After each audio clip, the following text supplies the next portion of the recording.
पहले थोड़ा अपना परिचय हमें बताइएगा और ये प्रेस कॉन्फ्रेंस क्यों बुलानी पड़ गई इसके बारे में थोड़ी। देखिए, मेरा नाम अनूप मंगल है और मैं जो पीछे बिल्डिंग दिख रही है ये एमवर्ड स्कूल का डायरेक्टर हूँ। कुछ प्रश्न हैं पेरेंट्स के मन में, तो मैं ये चाहता हूँ कि आप मुझसे कुछ ऐसे सवाल करें जो पेरेंट्स की तरफ से हों, जिससे कि उन्हें उत्तर मिल सके। जैसे कि कुछ लोगों का कहना है कि आपके स्कूल में एक्टिविटी पर ध्यान ज़्यादा दिया जाता है और पढ़ाई पर कम। नहीं, ऐसा नहीं है। अगर आप हमारे स्कूल का रिजल्ट देखेंगे तो पिछले 5 वर्षों में पूरे जनपद संभल में हमारे स्कूल ने सबसे अच्छा रिजल्ट दिया है। तो अगर केवल एक्टिविटी पर ध्यान देते तो हमारे विद्यालय का रिजल्ट सबसे अच्छा नहीं होता। दूसरे, एक्टिविटी इसलिए भी जरूरी है कि एक तो बच्चों का स्वास्थ्य बना रहे, दूसरे एनईपी के अकॉर्डिंग भी बच्चों को एक्टिविटी के लिए कहा जा रहा है, तीसरे जब बच्चों का मन खुश और शांत होता है तो उनकी पढ़ाई और बेहतर होती है। तो ऐसा नहीं है, ये पढ़ाई का ही एक पार्ट है। अच्छा, आदरणीय डीएम सर के आदेश अनुसार सभी विद्यालयों में एनसीईआरटी बुक्स लगाना अनिवार्य है। आप इस आदेश का पालन कर रहे हैं या नहीं? नहीं, हम काफ़ी समय से एनसीईआरटी बुक्स लगा रहे हैं, लेकिन पहले कुछ निजी प्रकाशकों की भी बुक लगाते थे। लेकिन जब से एनसीएफ 2022 बना है तो उसके अनुसार पुस्तकें एनसीईआरटी की बहुत अच्छी आ गई हैं, तो तब से हम एनसीईआरटी बुक्स ही अपने विद्यालय में लगा रहे हैं। सर, एनईपी के बारे में क्या कहना चाहेंगे? देखिए, एनईपी अभी चूंकि इतना बड़ा देश है, 150 करोड़ की आबादी है, और जो धीरे धीरे इसमें परिवर्तन किए जा रहे हैं, तो जो जो निर्देशन आ रहा है उसके अनुसार हम परिवर्तन कर रहे हैं। लेकिन जो नेशनल एजुकेशन पॉलिसी है वो बहुत अच्छी है, हम लोगों ने स्टडी की है, और उसके अनुसार जब पूर्ण रूप से ये लागू हो जाएगी तो बच्चों के हित में रहेगी।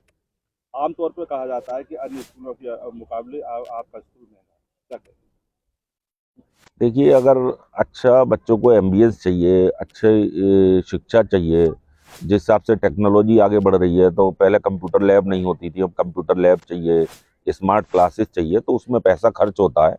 तो अगर वो पैसा कुल मिला के बच्चों पे ही खर्च होता है, तो इसलिए महंगा है और कोई वजह नहीं। अच्छा अनूप जी, जिस तरीके से विद्या हमेशा एक दान का रूप है, लेकिन आज शिक्षा को बेचा जा रहा है, व्यवसाय बना लिया है, जगह जगह स्कूल इस तरीके से खुल रहे हैं जैसे कि इसमें बहुत बड़ी कमाई है। क्या कहेंगे, क्या राय है आपकी?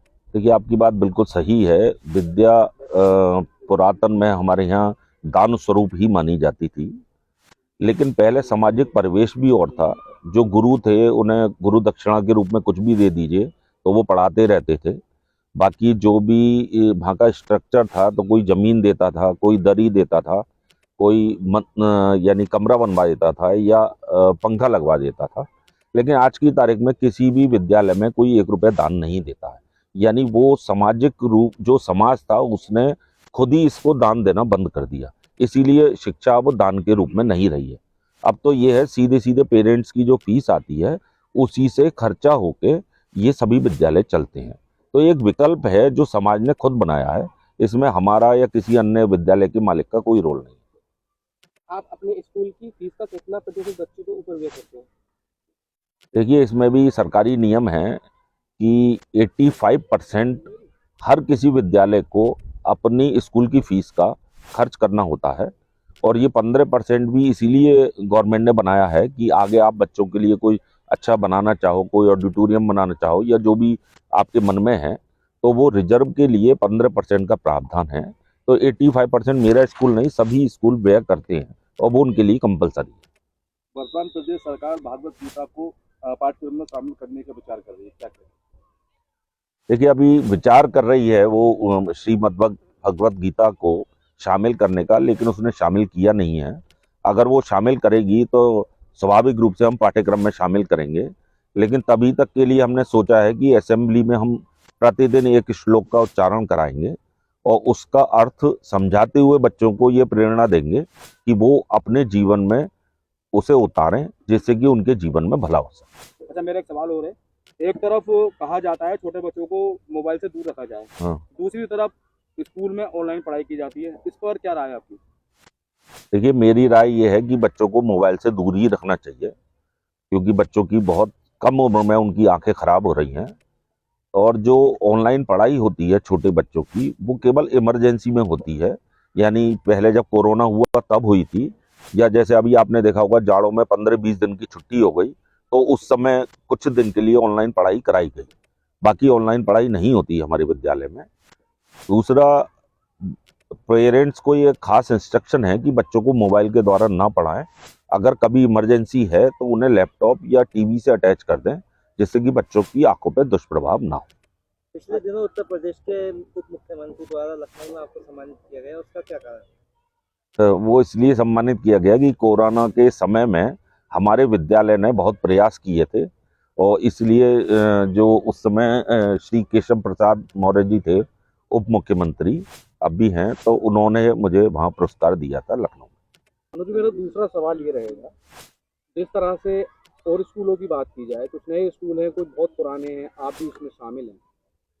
बतौर पेरेंट्स, अगर वो अपने बच्चे का एडमिशन कराने जा रहे हैं तो एक स्कूल के अंदर उनको क्या देखना चाहिए? बतौर पेरेंट्स मेरा आपसे ये सवाल है, अगर आप अपने बच्चे का एडमिशन कराने जाएंगे तो स्कूल के अंदर क्या चीज़ देखेंगे? देखिए, मैं अपने बच्चे का एडमिशन कराने जाऊंगा तो सबसे पहले मैं वहाँ की एजुकेशन देखूंगा। एजुकेशन देखने के कई तरीके हैं। आप ये देख सकते हैं पिछले गत वर्षों में उस विद्यालय का क्या रिजल्ट रहा है। दूसरा, जो वहाँ की फैकल्टी है वो सही है या नहीं है। दूसरा, मैं वहाँ के खेलों को देखूंगा, क्योंकि अगर बच्चे का स्वास्थ्य ही सही नहीं रहेगा तो वो पढ़ के क्या करेगा। तो मेरा जो मापदंड है वो यही है कि मैं एजुकेशन के लिए इन दो चीज़ों पर देखूंगा, बाकी उनके स्वास्थ्य को दृष्टिकोण रखते हुए काम करूँगा। अच्छा अनुज जी, आखिरी सवाल मेरा ये है, जैसे बात की जाए पड़ोस का ही जिला है मुरादाबाद, या और आस पड़ोस के जिले देख लिया, स्पोर्ट्स के मामले में वो जिले काफी आगे हैं। कई ऐसे अंतर्राष्ट्रीय खिलाड़ी उन्होंने क्रिकेट में भी, आईपीएल में भी, इस तरह की चीजों में दिए हैं, पर दुर्भाग्य से हमारे जिले से अभी कोई ऐसा नाम निकल कर नहीं आया। स्पोर्ट्स में आप बहुत सारी चीजें यूज भी कर रहे हैं, क्रिकेट को लेकर भी आपने बहुत सारी ऐसी टेक्नोलॉजी का इस्तेमाल किया है। स्पोर्ट्स को लेकर क्या प्लानिंग है? देखिए, धीरे धीरे हम बढ़ा रहे हैं। इसमें यह भी महत्वपूर्ण है कि कितने पेरेंट्स स्पोर्ट्स में रुचि लेना चाहते हैं।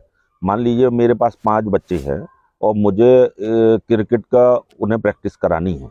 अब बच्चे ही 5 हैं, तो ऐसे में हम कैसे मैच करा पाएंगे? या फुटबॉल है या हॉकी है, तो हमारे आगे भी छोटे शहर के हिसाब से बहुत सारे चैलेंजेस होते हैं। बड़े शहर में उन्हें पूरे ग्रुप में बच्चे मिल जाते हैं जिनकी स्पोर्ट में इंटरेस्ट होता है, तो वो उस आधार पर उनकी क्लासेस चला पाते हैं। तो हमारी कुछ मजबूरियां भी हैं छोटे शहर के अकॉर्डिंग, कि हम उसे सीमित दायरे में अभी रखे हुए हैं, और आगे हमें बच्चे मिलेंगे तो स्वाभाविक रूप से हम इसे आगे बढ़ाएंगे।